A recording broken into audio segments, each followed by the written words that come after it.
Una de las historias que se cuenta en el podcast, que a mí me heló la sangre, es de una compañera pediatra. La doctora tuya. Ala. ¿Puedes contar esa historia? Sí, la puedo contar. Bueno, pues yo estaba en urgencias y era por la tarde, no me acuerdo si eran las 6 de la tarde o así. Y nada, yo iba de camino porque yo intenté tener un turno de trabajo, porque si no te vuelves loco. Entonces yo intentaba trabajar por las tardes y las noches. A las 6 de la tarde me iba a urgencias o a quirófano y hasta que al amanecer. Y entonces por la mañana dormía. Entonces yo iba a ir al Starbucks, que estaba, y para ir a Starbucks tenía que pasar por urgencias. Pero siempre miraba si había algo en el box de críticos, por si había algo para ayudar. Y nada, me meto en el box de críticos y veo a este niño, pues eso, con un traumatismo en la cabeza, tenía el brazo quemado, ¿sabes? Con esquirlas de metralla, pero parecían superficiales, pero el niño estaba en coma, estaba con la conciencia deprimida, ¿no? No hizo falta intubarlo, ¿de acuerdo? Y nada, le pregunto a un compañero. A su lado había un hombre mayor, pero que estaba sí que lo habían tenido que intubar los compañeros de urgencias, y estaba, yo lo vi y dije, mal asunto con este, porque tiene metralla en el cerebro, metralla en el tórax y metralla en el abdomen. Y ahí sí que lo habían, y gracias a Dios que lo pudieron intubar, porque hay veces que cuando llegan muchos a la vez no hay ventiladores mecánicos, con lo cual tienes que elegir a quién intubas o a quién no. Bueno, es una risa irónica, ¿no? Y bueno, entonces veo a este niño, uno más, ¿no? Y dice, no, es que es el hijo de la doctora La, pediatra. Y yo no la conozco, no sé quién es, pues pediatra de otro pabellón. Y dice, es que han muerto, primero eran sus 7 hermanos. Yo, han muerto sus 7 hermanos. Y yo, joder, madre mía. Pues nada, qué pena. Pero claro, como ya había, como yo era como, bueno, pues como ya han muerto yo ya venía bueno, pues sí, allí en el norte había estado con un médico que había perdido a todos sus hijos. Luego a una niña que se había quedado sola porque había muerto toda su familia varias veces, ¿no? Entonces, pues una noticia así dice, pues bueno, pues han muerto sus 7 hermanos, ¿no? Y es pediatra al hospital, ¿sabes?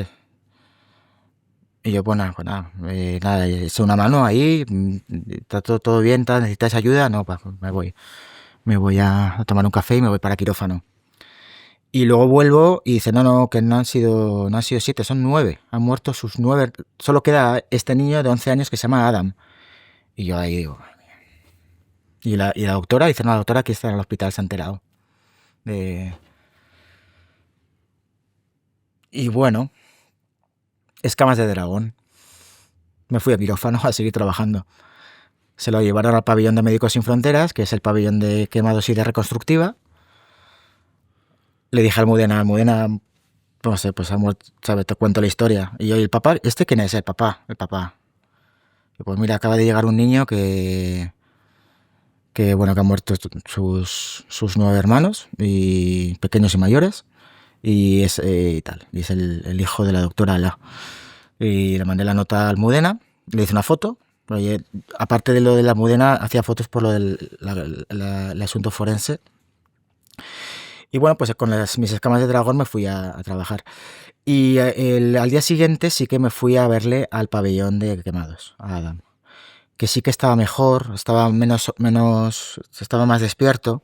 Hablé con su primo, ya me dio datos un poco más certeros, ¿no? Era su tío. Y bueno, yo vi que el niño estaba bien, o sea, que su vida no corría peligro, tenía todo el brazo quemado, roto. Y luego me fui a ver al papá, que sí que estaba en la UCI, que la UCI está entre quirófanos y nuestras habitaciones. Y el papá por la noche le habían operado, bueno, le habíamos operado del cerebro, craneectomía, quitar un trozo de cráneo, del tórax, toracotomía, abrir el tórax, y del abdomen, la parotomía. Y el papá murió a los 6 días, no me acuerdo, 6 o 9 días.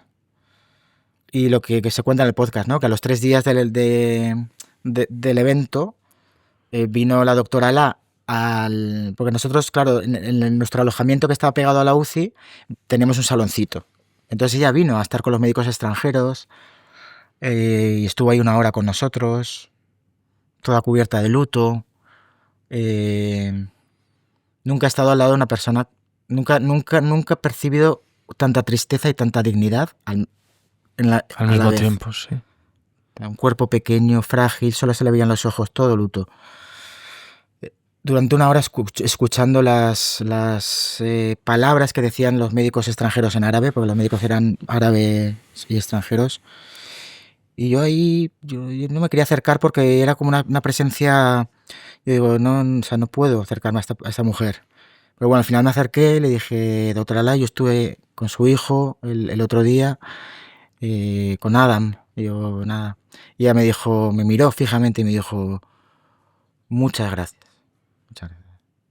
Yo no salí de mi asombro en eso, ¿sabes?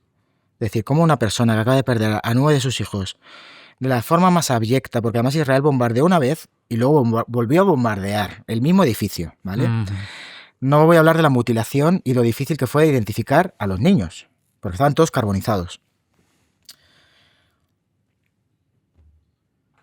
Y que tenga esta entereza, no sé, o sea... Bueno, otras personas, y yo, claro...